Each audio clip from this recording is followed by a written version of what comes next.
En 2016, Jessica Araujo, âgée de 26 ans, avait brûlé un feu rouge et causé un accident mortel. Au volant, son taux d'alcoolémie était près de 3 fois supérieur à la limite légale. Cette irresponsabilité a coûté la vie à un pauvre homme de 48 ans, Nadji El-Kadi, qui était sur le point de célébrer son mariage. Conduite devant les tribunaux, Jessica reconnaît sa culpabilité pour homicide involontaire et est condamnée à 10 ans et demi de prison.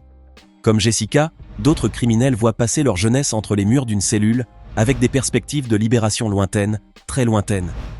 Aujourd'hui, on va vous parler de ces criminels très jeunes, souvent mineurs, qui ont commis des atrocités sans nom. Préparez-vous, voici les jeunes criminels les plus dangereux actuellement en prison.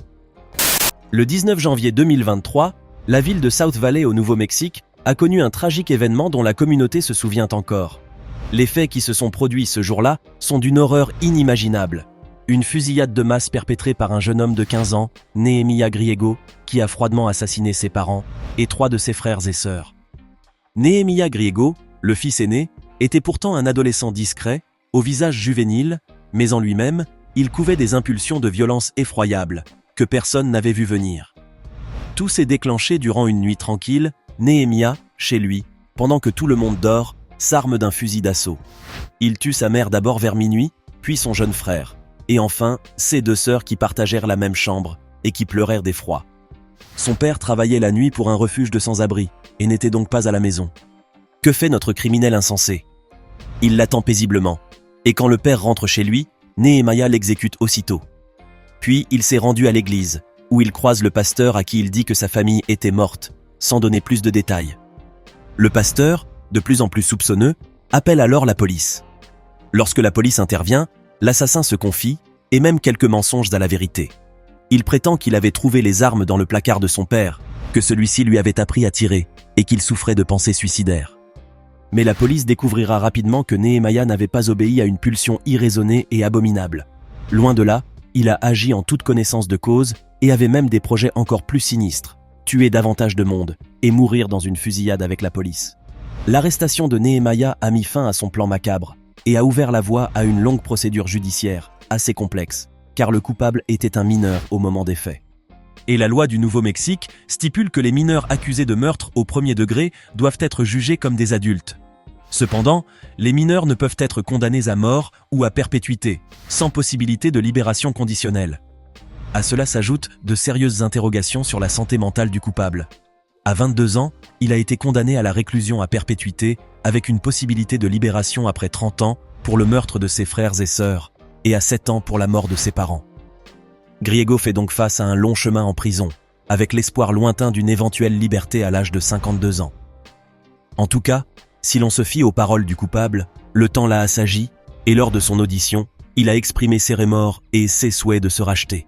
Il a même réussi à gagner le soutien de certains membres de sa famille qui ne l'a pas laissé tomber. Colleen Ritzer est une jeune enseignante de mathématiques dans un lycée du Massachusetts. Tout le monde l'aime et la respecte. Elle est joviale, enthousiaste, passionnée. Le 22 octobre 2013, elle meurt dans des circonstances atroces, tuée par un de ses élèves, Philippe Schism, alors âgé de 16 ans. C'est au sein même de l'établissement que Philippe Schism est passé à l'acte. Il lui a infligé des sévices sexuels, avant de l'entraîner dans une forêt avoisinante. Là, il s'adonne à tous les actes barbares qui lui passent par la tête, et qu'on ne va pas détailler parce que c'est vraiment sordide. Enfin, il met un terme à son supplice en lui assénant 16 coups de couteau dans le cou. Le cadavre fut découvert le jour même, accompagné d'un message glaçant. « Je vous déteste tous ». Pourtant, l'assassin était ce qu'on pourrait appeler un garçon populaire. Il était apprécié de ses camarades, avec qui il jouait souvent des parties de sport à l'école. Quelques années auparavant, il avait commis une agression du même genre, sans toutefois aller jusqu'au meurtre. Il avait violenté une employée des services sociaux, et le mode opératoire était identique. Arrêté puis traduit en justice, Philippe doit assumer ses actes. Il est jugé comme adulte pour le meurtre, mais comme mineur pour le viol et l'agression à main armée. Schism fait face donc à une peine de prison à vie, avec toutefois une possibilité de libération conditionnelle après 30 à 40 ans. Jusqu'à sa majorité, il a été détenu dans un centre pour adolescents, après quoi il a été transféré vers une prison d'État. En apprenant le verdict, le coupable n'a manifesté aucune émotion. Ses avocats avaient plaidé des troubles psychiatriques, mais l'expertise n'avait pas conclu en ce sens, et la justice a établi que Philippe Schism, en perpétrant ce meurtre atroce, avait une conscience claire de ses actes. Roxana Sikorski est une adolescente de 15 ans qui vit avec sa famille adoptive dans le canton de Plymouth. Son enfance a été marquée par de nombreux traumatismes. Elle n'avait que 4 ans et demi et vivait dans un orphelinat polonais avant d'être adoptée. Elle a une personnalité fragile, souffre de troubles de l'attachement, qui résultent vraisemblablement des abus qu'elle a subis dès son plus jeune âge. Cette faiblesse, son petit ami, Michael Rivera, âgé de 23 ans, va l'exploiter à des fins diaboliques. En effet, en la manipulant, il va la pousser à commettre des crimes atroces. Le 17 octobre, guidée par les instructions de Rivera qui communiquait avec elle par SMS depuis l'extérieur de la maison familiale, Roxana a agressé son jeune frère de 12 ans au moyen d'un couteau. Elle lui inflige de multiples blessures. Elle n'ira pas au bout de son acte à cause des cris d'alerte de sa sœur. Paniquée et craignant d'être arrêtée, Roxana décide de s'enfuir par la fenêtre et abandonne ses noirs dessins. Pourtant, la police l'arrêtera, et avec elle, son complice, l'instigateur du crime. Sans les conseils pervers de Rivera, Roxana n'aurait jamais osé violenter sa famille. Un exemple de SMS qu'il lui envoyait était « Il faut poignarder comme tu coupes une tomate. C'est bien glauque, n'est-ce pas ?» Que Roxana ait des troubles mentaux, dont le syndrome de Stockholm, qu'elle ait été manipulée, et qu'en réalité elle soit incapable d'échafauder par elle-même ses plans sinistres, c'étaient là les arguments avancés par son avocate, Leslie Posner. Sa famille adoptive, qu'elle était sur le point d'assassiner, lui a même pardonné, et l'a soutenue durant le procès, y compris le frère qu'elle avait poignardé. Finalement, la jeune fille va purger une peine de 10 à 20 ans au centre correctionnel pour femmes de Huron-Valley pour ce crime. Son ex-petit ami, quant à lui, purge une peine d'emprisonnement à perpétuité. Encore une triste affaire, qui révèle les effets dévastateurs de la maltraitance infantile, qui peuvent conduire à des comportements extrêmement destructeurs. Nous sommes à Sheboygan Falls, dans le Wisconsin, en 2012. Un fait divers scabreux agite la communauté. Antonio Barbeau, un adolescent, aidé d'un ami à lui, décide de tuer sa propre arrière-grand-mère, Barbara Olson, âgée de 78 ans. Avec son complice Nathan Papé, il exécute la malheureuse dame âgée, chez elle, sans scrupules ni remords, et avec une violence inouïe, au moyen d'un couteau et d'une hache. Les deux coupables n'avaient que 13 ans au moment de l'acte. Ils s'étaient introduits par effraction chez la vieille dame, dans le but de la voler. Après l'avoir assassinée, ils lui ont dérobé argent et bijoux, qu'ils ont dissimulés ensuite dans la voiture de la victime. Ils ont veillé toutefois à laisser les portières du véhicule ouvertes, afin qu'un inconnu, en se saisissant des précieux objets, soit impliqué dans l'enquête et brouille ainsi les pistes. Ce plan a échoué car la police a tôt fait de mettre la main sur le duo de meurtriers. Antonia Barbeau n'a pas contesté les charges d'homicide volontaire au premier degré et il a été condamné à la prison à vie, tout comme son complice, avec tout de même une petite possibilité de libération conditionnelle après 36 ans derrière les barreaux. Mais c'est seulement parce qu'il était mineur. En 2048, il pourra peut-être sortir de prison et il sera alors âgé de 50 ans. Une autre circonstance a joué en faveur de l'inculpé. En effet, d'après une expertise psychiatrique, Antonio Barbeau aurait des troubles cognitifs qui seraient la conséquence d'un accident de voiture survenu dans son enfance. Là, on va monter un échelon dans la barbarie. Préparez-vous bien. Un double meurtre a brutalement secoué la ville de Colchester en 2014. Un jeune homme de 15 ans, James Fairweather, a commis 2 assassinats d'une brutalité inouïe. Il ne connaissait pas les 2 victimes qu'il a massacrées, un homme et une femme. Il n'avait rien contre eux, il les a désignés au hasard et est passé à l'acte aussitôt. James est un tueur dans l'âme.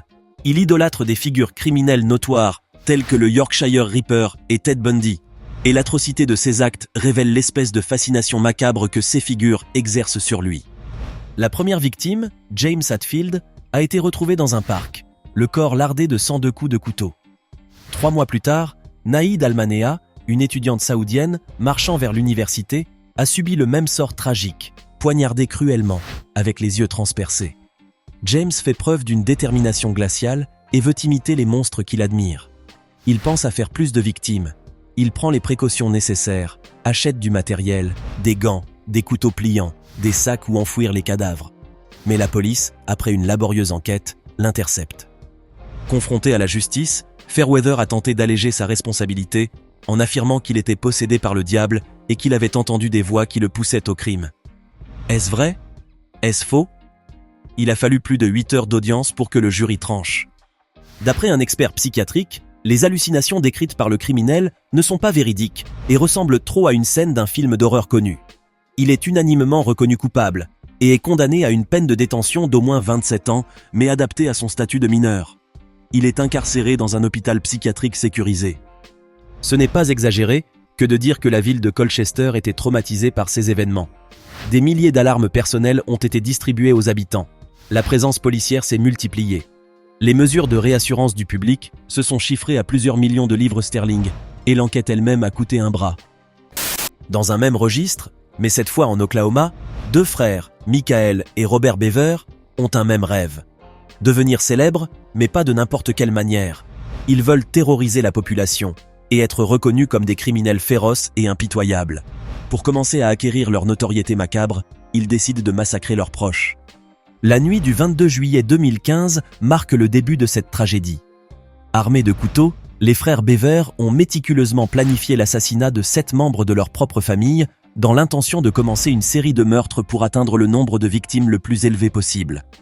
La première à subir leur brutalité fut Crystal, 13 ans, suivie de près par leur mère, April, puis leur père, David, et d'autres membres de la famille.